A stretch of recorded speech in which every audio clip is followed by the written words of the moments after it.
His name is Lucho. He came from Porto.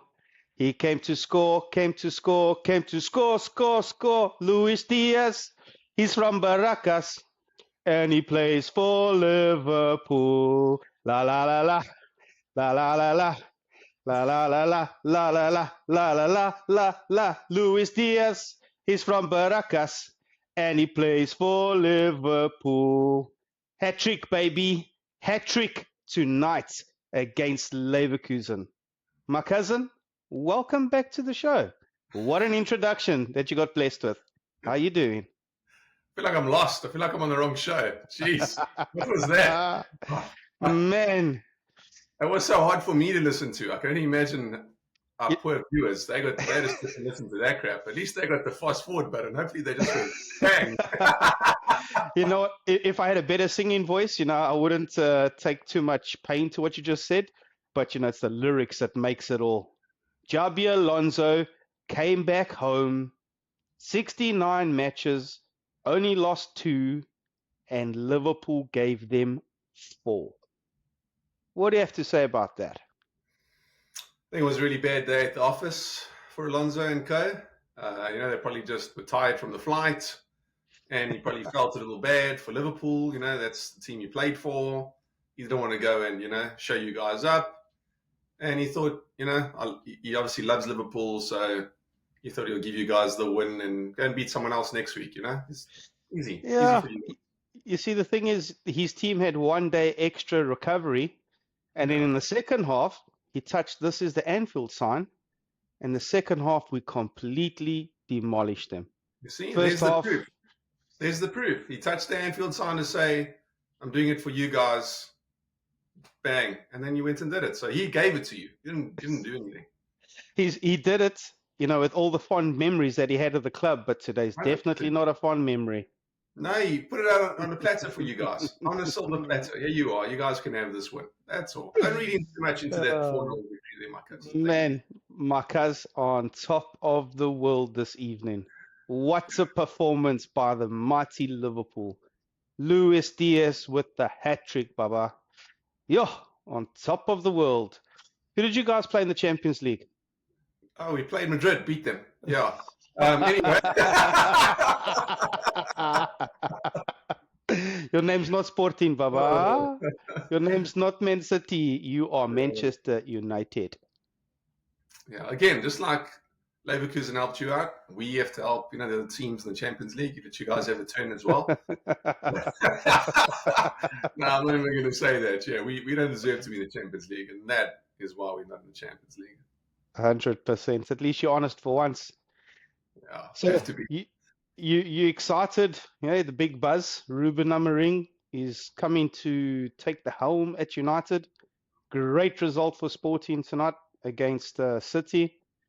The thing is, he's got a good squad at Sporting. He can actually pull out those performances. He's just going to United to ruin his career. Yeah, listen to this guy. Listen, so very exciting. And to see, what his team did to City. City had more possession, more shots. Oh, by far. Sporting were clinical, man. And you can just see that chemistry they have as a team. So if he can bring that to United, it'll be amazing. Being clinical, which we've really suffered in front of goal the last year and some change. So that's been poor. And then chemistry, of course, you need that, The best teams all have proper chemistry. And you look at the great bosses, the great Madrid, the great United, I don't want to say the other teams in the Premier League because there's no need for that. But yeah, there's been a couple of them. They all have chemistry and they all know where the other player is going to be. They know what kind of runs he likes to make. 100%. They get it. So that's important. So yes, very, very, very encouraging to see Amorim beat City like that. That was amazing. So, yeah, lots to look forward to. Of course, he's not just going to walk in and all of a sudden we're going to beat teams 5-0. There's a lot to do there. He's got to now figure out if these players can play in his formation. And I believe he can. He'll find the guys to at least fit as best as possible. And then in the transfer windows, strengthen, get rid of some players and, tweak it to be a lot better and actually thrive in his system. Now, there may be some shocks. We may be seeing some of the stalwarts in the team depart just because, I mean, Amorim didn't buy them, right? So he has zero loyalty to any of them. All depends how much power they give him at the club. But from a coaching perspective, very encouraging to see, a team that he's put together and how they've gone and dismantled Man City like that. I haven't seen any team do that. And again, they weren't. It's not like they had more possession and more shots. They were just clinical. Yeah, they were clinical. They took them. So if you can do that with a team with a lot less resources, like Sporting, but a better team. Very encouraging to see what he can do with a team like United with, some ammo behind him. So what are your actual expectations? Do you think that he'll get you from a mid-table team up into the Champions League this season? I'm not going to even answer that first piece. A mid-table team. Listen to this guy. It's true. It's true. It's how you finish. You know what I mean? It's not a sprint. This is a marathon. So United have never been a mid-table team, and they're not one now. We just had a rough start. That's all. So yeah, I think it's going to take some work, and I don't. Again, like I said earlier, I don't think he's just going to turn it around quick sticks. So you'd hope for at least from where we are, at least top 6, and ideally get into that top 4. Try and go fourth spot, but it's a big ask from where we are, and it's a lot for him to do. You know what I mean? He's got to now get these players fighting for him, fighting for the badge, and a lot of them are just looking out for themselves. They're not there for the team, and yeah, there's a lot of eggs in that locker room. So yeah, there's a lot of work to do. I wish him luck and hope that he's the guy to restore us back to our rightful place, top of world football, top of world football, muckers. You sound like an Arsenal fan right now. So they've never been top, so how can they say that? Well, you see, this is the thing, right? Whenever a new manager comes in, it's always a big buzz. There's always huge expectation. But do you really believe that this is the man that can turn the club around? Since Ferguson has left, you've had so many coaches that have come in and done okay, but no fireworks. Like you said, it's not how you start, it's how you finish. Ten Hag finished with 17 million in his pocket, spent 600 million, and he left on a low. You think that this is the man that can do it for you? I think every coach has left with a nice bit of change in his back pocket after United fired him. So that's nothing new. But I don't know. I don't have a crystal ball. However, looking at what he's done with Sporting, with a lot less resources, and the way they play, the way they finish, the chemistry, the vibe, the atmosphere he's created there, seems to be good. I see Nani was talking to Rio Ferdinand and telling him what an amazing atmosphere Amorim has created at Sporting. So from that perspective, you can't knock it. You know what I mean? So yeah, let's see. I have faith in him. Again, I put my faith in every coach who walks through the door. He needs that support, and of course, I want him to. Can he do it? I don't know, but I hope he can. I'd love him to do it.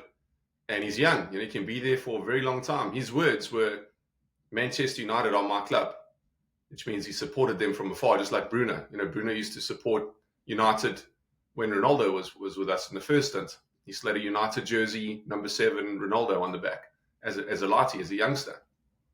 So he's cut from a similar cloth of loves United, and now he's got this chance to manage them, coach them, whatever his new role is going to be, depending. But yeah, if there's anyone, why not give him a shot? We see how it goes, and we aim for that top 4. Well, there's definitely one thing that your club has lacked is stability at the back.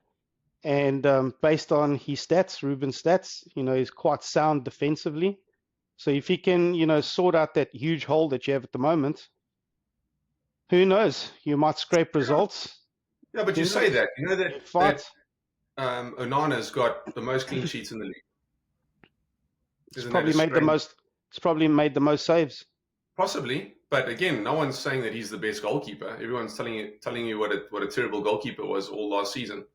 So no one. You're one of the critics too, by the way. Just making saves that I wouldn't say it's terrible, but there's a lot of saves I think he should have made. Yeah. And and easy for me to say, I'm sitting down watching the game. I'm not in the game, you know what I mean? Just like a lot of other people. But there's saves that you saw David De Gea make, which again, special shot stopper. That was his expertise. Indeed. And you'd think that Onana should be on that similar level.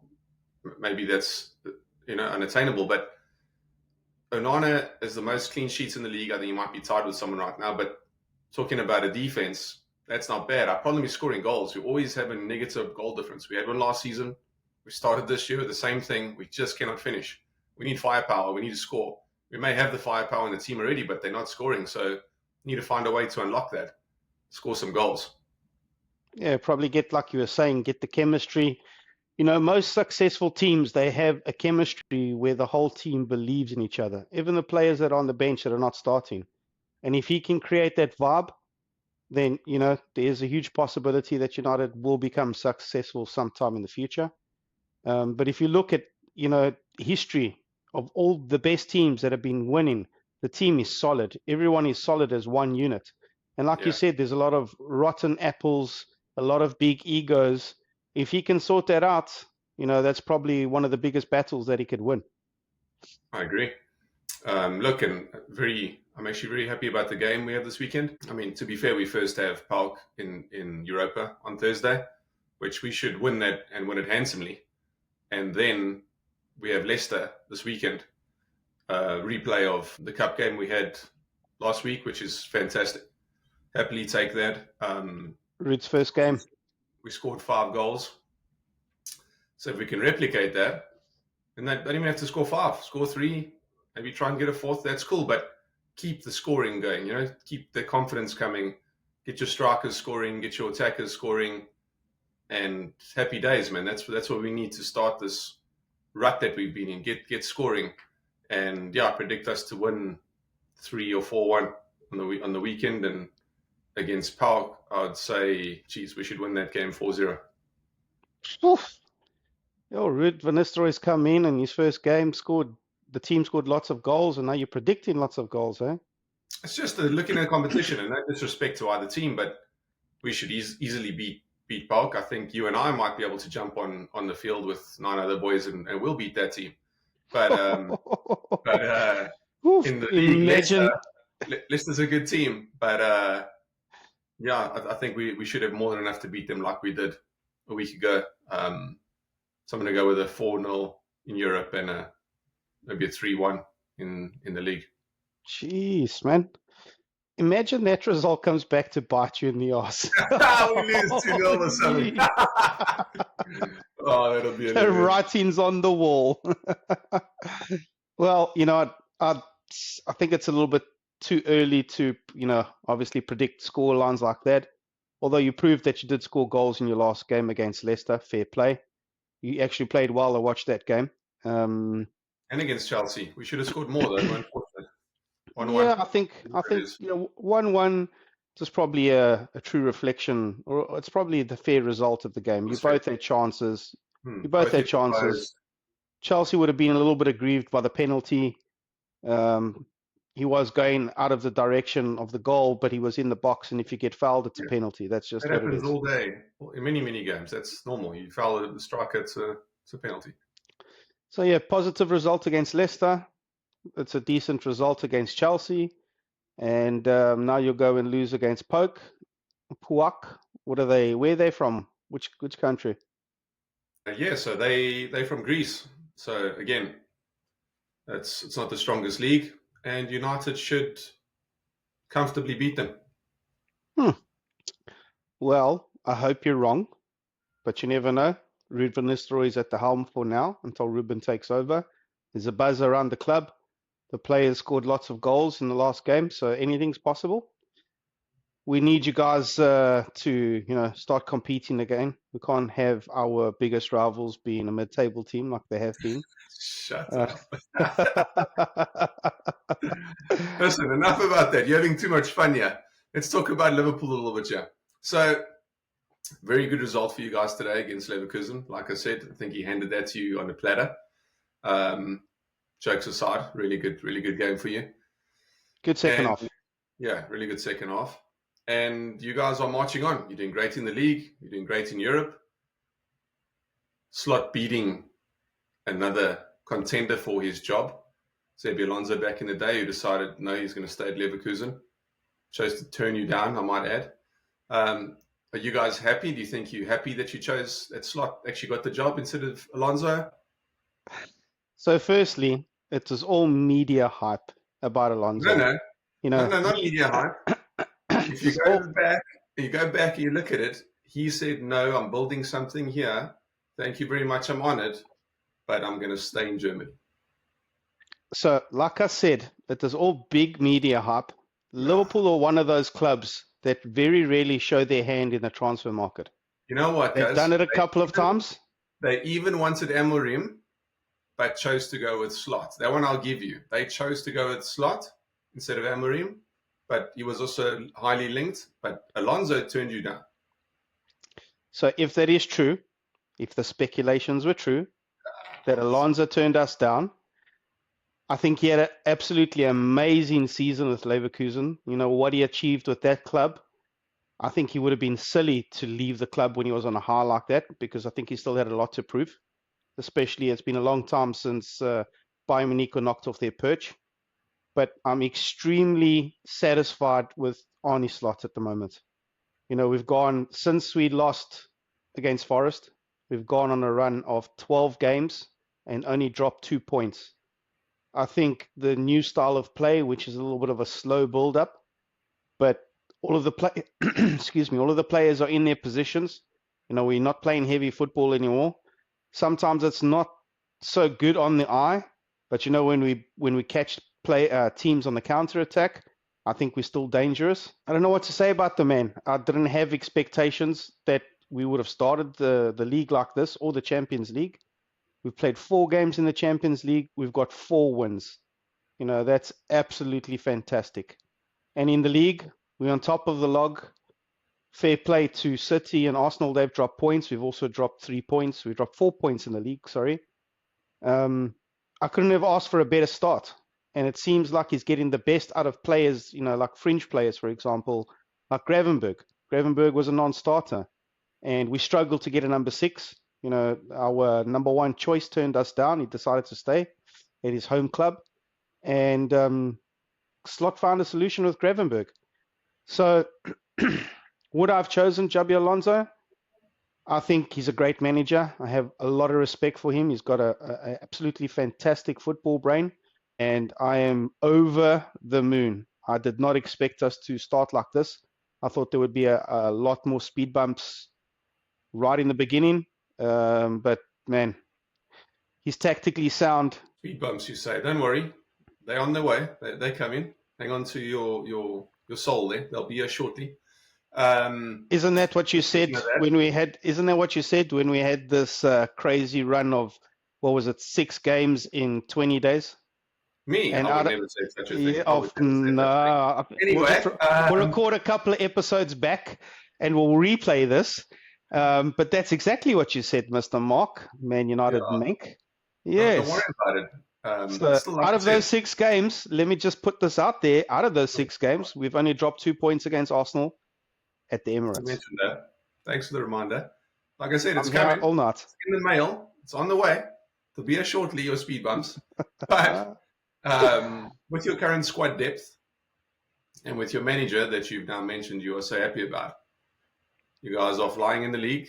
We can all see that. You're top of the log. Do you have enough to go all the way and finish top of the log? Oof. Well, that is a question. What does it look like right now? I'm sure it'll change. We'll ask the question halfway through because we've got a quarter through the season. Halfway, we'll have another chat and see what it looks like. But right now, what does your gut tell you? You know, to be fair, at the start of the season, I had no expectations of Liverpool going and challenging for the title. I truly believe that, you know, City and Arsenal were ahead of us in terms of their squad. But if you look at City at the moment, with the injuries that they have, they are struggling. They are struggling. If you look at us last season, you know, we won the Carabao Cup with our young team, with our young players, because we had so many injuries. So I think any team is vulnerable with a lot of injuries. If we have injuries, there's no chance that we'll win the league.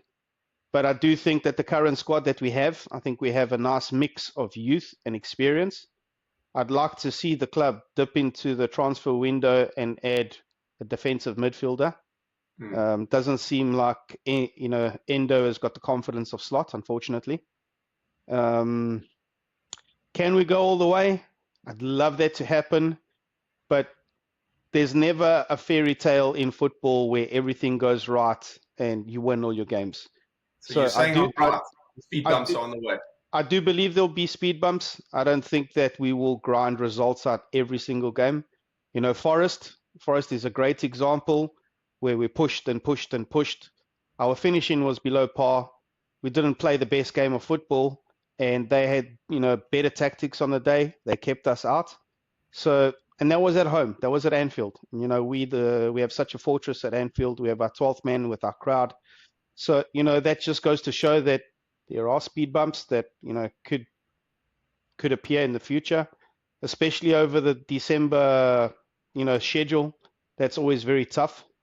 But if we can get through the next game, which is against Aston Villa at home, if we can win that and go into the international break, I think we're in an absolutely fantastic position. And if we can get some players back from injuries and get them ready for this crazy schedule now over December, if we can still be top of the log over December, then I can give you more of a proper update if I think we can actually take the title. Right now, anything can happen. Are you sure you're done? Jeez, that was a long-winded answer. My greatness. You want to take some more time? Let's keep going. Don't stop now. Let's go. It's all about Liverpool. I'm sorry I asked that question. Wow. Jeez, anyway, so you got Villa this weekend. High-flying villains. That's Give it. us the prediction. And please, don't turn it into another 15-minute saga. Yeah, I might turn it into a 20-minute saga. So Villa play Champions League tomorrow. So obviously we play tonight. So we'll have 1 day extra rest, which is, pleasing. But Villa, they're doing great in the Champions League thus far. They were top of the log before this game week. If they win, they possibly go top of the log, depending on how many goals they score. Mm-hmm. So I have a lot of respect for them. I have a lot of respect for their manager. I think he's tactically sound. But yeah, I'm expecting a win, maybe 2-0, 2-1. I think it will be a tough game. I don't think it's going to be an easy game whatsoever. And 2-1, 2-0. That's my hopes and my expectations. And like I said, I want to finish this busy schedule of, 7 games in 20 days on a high. Nice. Yeah, I think that game will be a tough one. You have the extra day's rest, which is unfortunate. So it's going to be a close game. It'll either be a draw. Or a Liverpool win. To win. I don't know if they will. I'm going to go with a draw. Just because sooner or later, you've got to start dropping points. So, yeah, let's go with the draw. Yeah, we dropped points against Arsenal away, Isn't that enough for you? 2 points? No. I'd like me to see about that. Fair play. I can't sway your head in any way. You've gone to show that your decision-making in life is poor. So I'm not going to expect you to change your decision now. Yeah. Anyway, my cuz, enjoy this. Enjoy it now while it lasts. It's one of those things. You go through ups and downs. Right now, you're going through an up. United are going through a down, but their wheel turns, and sooner or later, we're going to swap places. Yeah. Anyway, you won't be anywhere near the top. Come on, who are you kidding? We'll see. Anyway, everyone, thanks so much for joining us. Hope you enjoyed this episode. We'll catch you soon. Stay tuned. See you later. Ciao. Get in there.